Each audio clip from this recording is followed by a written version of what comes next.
Hi, my name's Mike, and this is my mining rig setup. So, the idea of these videos is to just document, kind of like a vlog or whatever they call it. Not really into tech terms these days. Just record all the mining stuff that I've been doing, and just keep a record of it for personal use more than anything. So, I've been into mining now for a couple months, since January 2021, and I started off with a GTX 1066GB, which I no longer mine with. It's back in my game computer. It's probably still pull a profit, but it's not worth it. All these other cards I've since accumulated are quite more capable of doing as such. So I started off building this little mining frame here back in February, using a spare Haswell board. Put a Xeon, here's a 1220L in it, like a 13 watt CPU, which surprisingly does really good. It's a 2-core 4-thread, only 1.2 gigahertz, but it runs everything. It runs the mining software fine, runs Windows fine. That's all it really needs, really. That's all it's doing. 16 gig of RAM. And yeah, so my first card I got was this guy here. Paid about $368 Australian for that. So that's just a price you just don't hear of currently. You know, you're just lucky to get one under 800 at the moment. Last time I looked at the prices. So after that guy, I thought, oh, it'd be nice to get another matching card. So I got this one. I think I paid about another $100 on that, and even at $450 at the time, I remember thinking, wow, like that's really getting pricey. It was like bargain price, not even second-hand price compared to now. So this one is actually my favourite because it's got Samsung memory. So you can see I've taken the plastic backplate off, which serves to do nothing but retain heat. Put thermal grizzly pads on, which are stashed over here.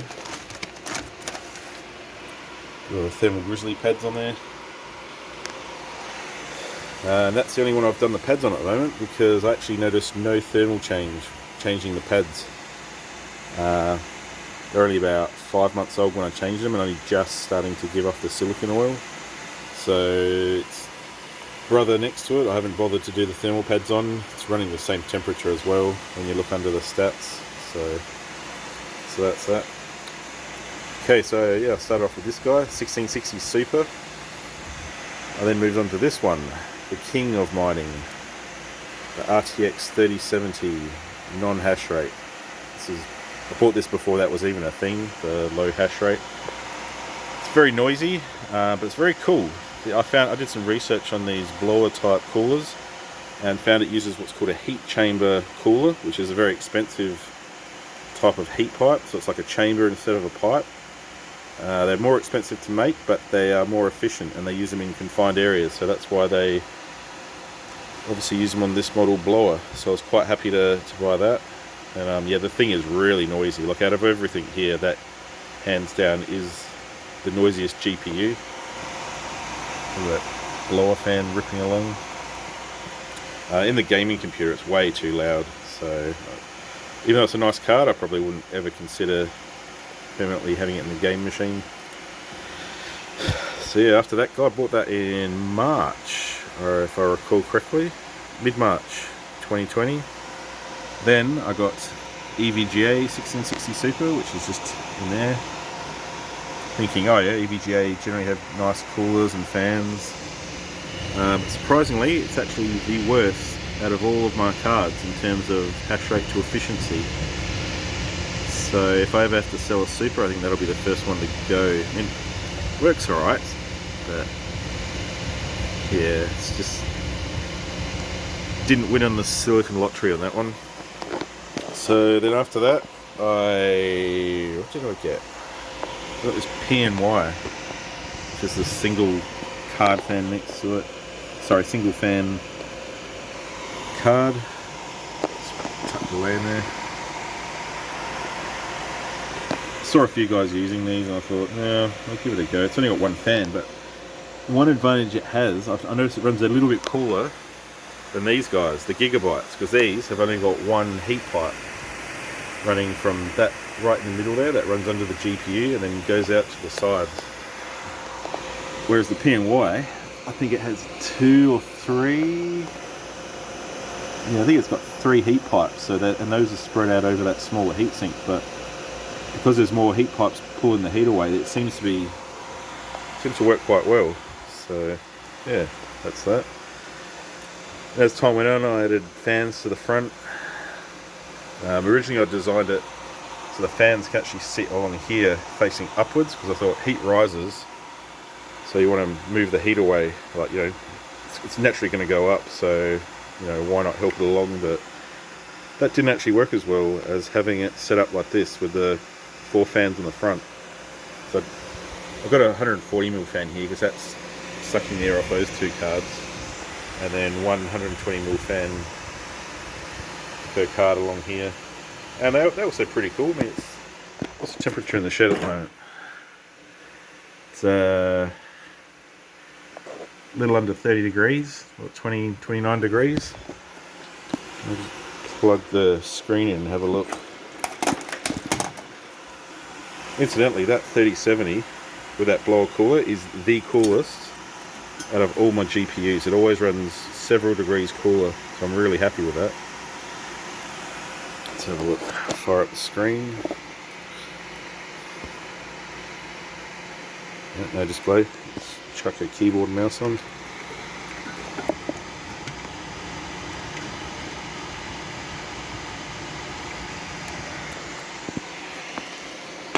A little mini keyboard.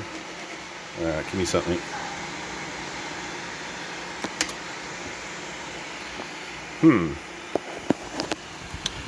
Oh, this doesn't have a the Xeon in it doesn't have a onboard video, so I've got to plug it into. That's right. It's literally been a couple of months since I've played around with this rig. I made this fan easily removable. Set it down there and turn it off. Oh, I've got a fan speed controller here for each of those fans. Not that it really needs it, but we have some pretty cold nights here, around, you know, between 0 and 5 degrees, so I don't see the point of running the fans flat out during that time. There we go, converter. Let's have a look.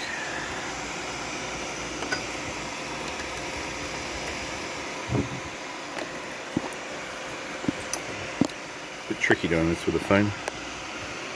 I have to get a stand or something. There we go. Plug it in. There we go. Maybe not.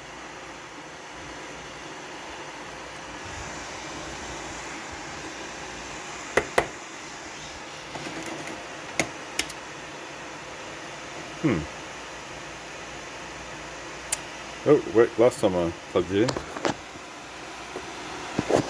Make sure the connection's screwed up.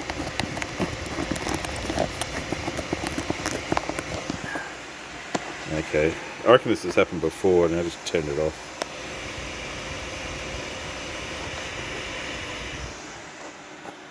You hear that fan? Now it doesn't sound like I'm sitting in front of a jet engine. Wait for it to power it off. Pair it back up.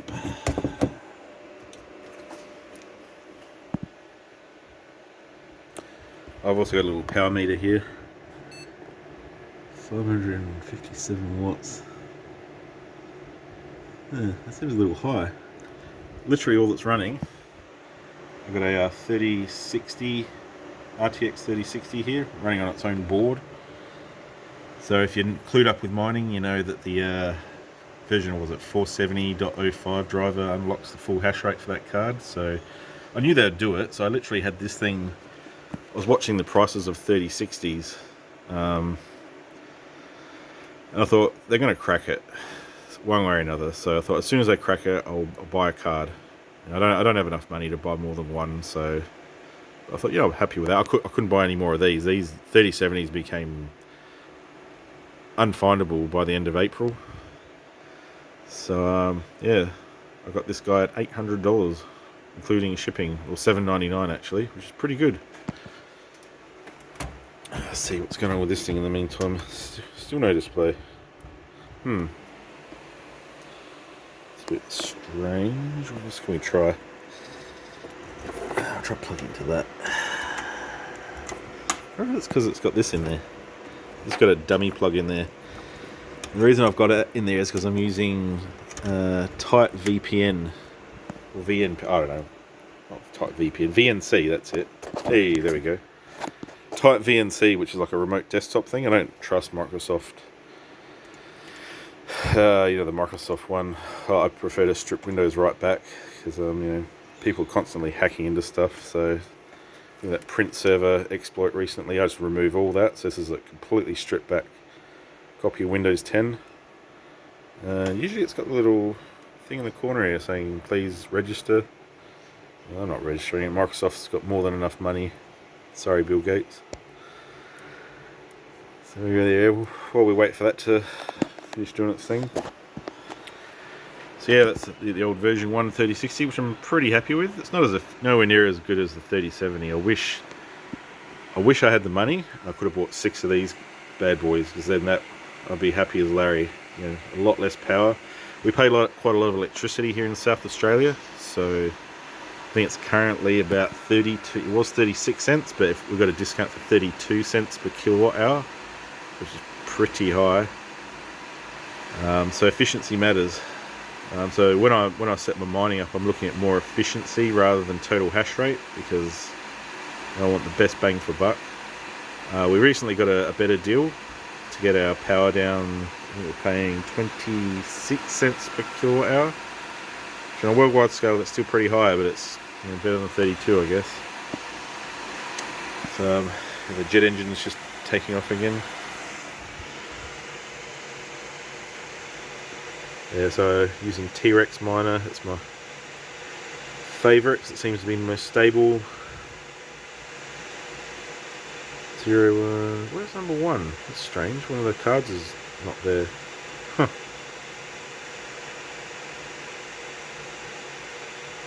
Oh, did I write the right batch file? I wonder. Let's have a look.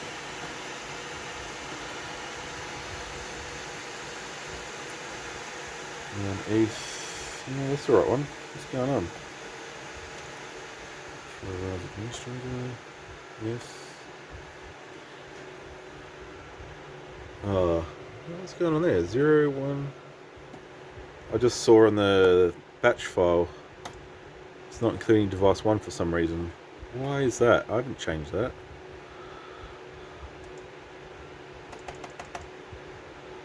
Let's have a look.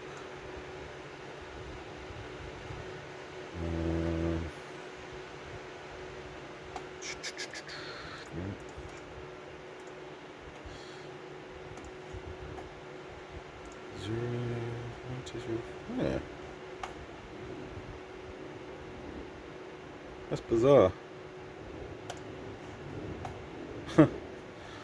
What batch? This thing has literally been running. Oh, maybe it's this one on FlexPool and Rustpool. That's the one. Why is it all the way over there?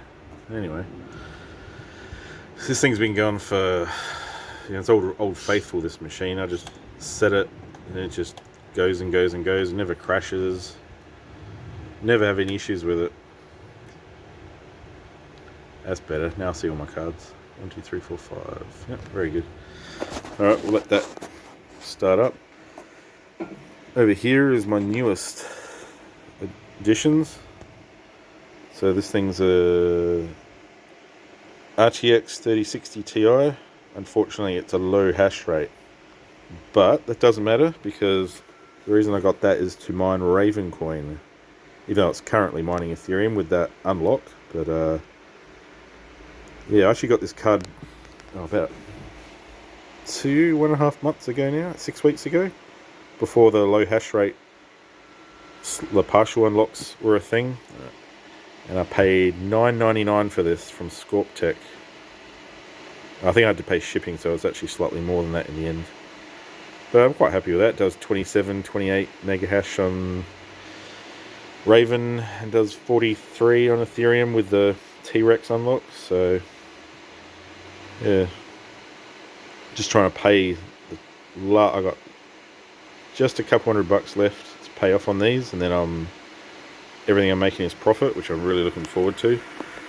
So I've just got that on Ethereum because Ethereum is currently priced pretty high, highest it's ever been today. It's like 1st of November 2021, and it was getting close to $6,000 Australian. So I was like, oh, I'll put all my cards onto Ethereum, make the most of it. And I got another guy here, is a 1660 Ti, which probably my second favorite card, to be honest. It's does 30.6 on Ethereum, but very low power, only 65 watts, which I'm really happy about. That's really good power consumption. The only thing is, all these cards, one thing I don't get is they've all got plastic backings on them. Why they do that is beyond me. You can feel it gets quite warm. Like, why do you want to insulate the back of the card? That just doesn't make sense to me. So that's why, like on the Super here, when I did the thermal pads, I left the back off.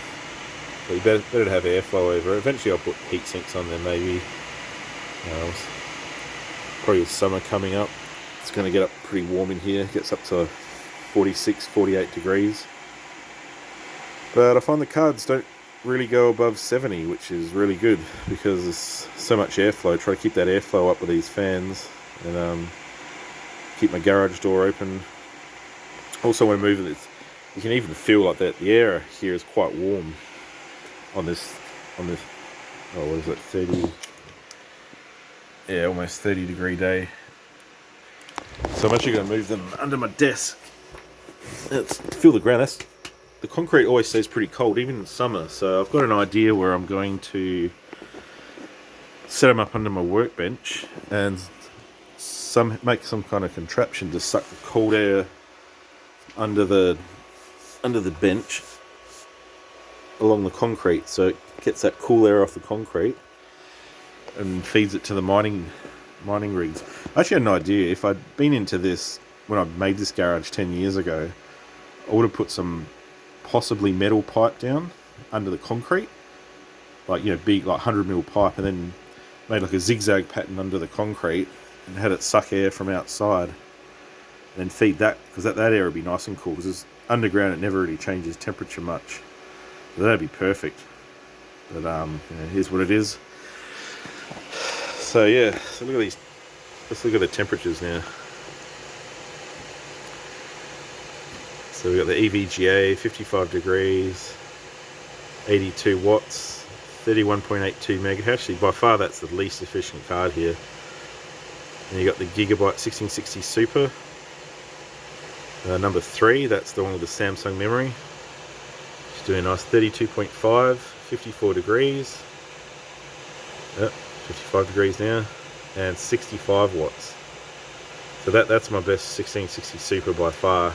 And the others are in the 70s, 80, yeah, look, EVGA 82 watts, 393 kilohertz per watt. Yeah. Yeah, it's funny, it's usually doing 61 for the 3070, so especially after a reboot. One thing I've just noticed, the GPU, the 3070 is usually number 0. These numbers don't look quite right. I reckon, because I've got it set up in the batch file, to clock lock each of the cards. If that's not set up properly, well, that's out of sequence. Yeah, so the 3070 is meant to be 725. So those numbers are all skewy, so that's something I have to change around. I have no idea how Windows just suddenly randomly changes the order of the GPUs. No driver update, no Windows updates, just do a reboot and the order seems to change. So anyway, I should stop rambling. And yeah, my next part of my project is to, apart from moving them under here in this nice cool area, is too, this thing, the 3060, now it has a few limitations, as everyone knows now. It needs to have at least 8 PCI Express lanes, so that's why it's on this little Asus ASRock board. So yeah, basically we want this card mixed with these cards. So I can't run this card on this board, because this is a H81M chipset, which doesn't support PCI Express version 3, only version 1 and 2. So these two guys are fine, but not this one. So I've bought another main board, another Haswell board, because I use a lot of Haswell stuff because I had a heap of chips laying around. You know, I've done a lot of computer stuff over the years, and I've still got 3 or 4 Haswell chips. Like what's that thing called? 4790K, the 3258 Pentium, whatever else is in my bin. So this is the same board as that, except it's got the B85 chipset. So I'm going to build myself another frame like this. I want to make myself a compact frame, so I've realised that the power supply can fit above in this area here. So that's what I'm going to do with this power supply, is literally fit it here in a custom made frame, have one card parked in the 16 slot, which will be the 3060, and I've got, currently there's only a 1x riser in there. There's 2 PCI Express 1 slots, but only one is accessible with a video card covering the second or the first PCI Express 1 slot.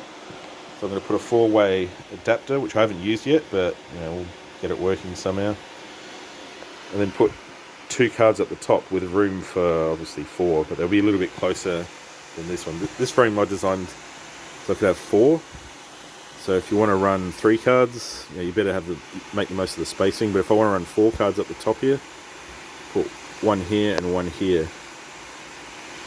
The board's got 5 on it, but I don't know. I have only very limited tried to get 6 cards running on this so far. I kind of gave up. So I thought I'm going to build another one anyway. That was the next card, and that wouldn't go in this anyhow. So yeah. So that's that. Power supplies I'm using, Fractal Design, platinum rated power supplies. I find them really good, 80 plus platinum. These guys are 660 watts, and they only cost $139 on special, which is really good, so I picked 2 of those up. And on the main rig I've got another Fractal Design there, and that's an 860 watt. And it's not drawing, it's only drawing about 500-ish watts. And there you go, 408 on that, but everything else probably draws up to about 460, I think, from memory. It always changes because as a miner, as you know, you're always changing things around, so it's hard to remember numbers. But total power at the moment mining is 862 watts, which is not really that much. It's enough to make my wife angry. So, you know, it pays for itself and whatnot. Well, it's probably about $6-7 a day in power. Makes about $30 a day on Ethereum. Generally, I only mine 2/3 Ethereum. These 2 cards are usually the ones not mining Ethereum. So this guy is mining Ravenlight 1660 Ti for the last 2 months, and I've probably accumulated about 20,000 of those. Hopefully that might go somewhere. And this guy has mined Ravencoin up until a day ago, which I decided just to put both of them onto Ethereum for the next week or so, while the price profitability stays higher. So yeah, that's enough ranting, and yeah, next time I post a video I'll be building my new frame. Alright, thanks, and peace. Peace, that's what the other guys say. Catch you later.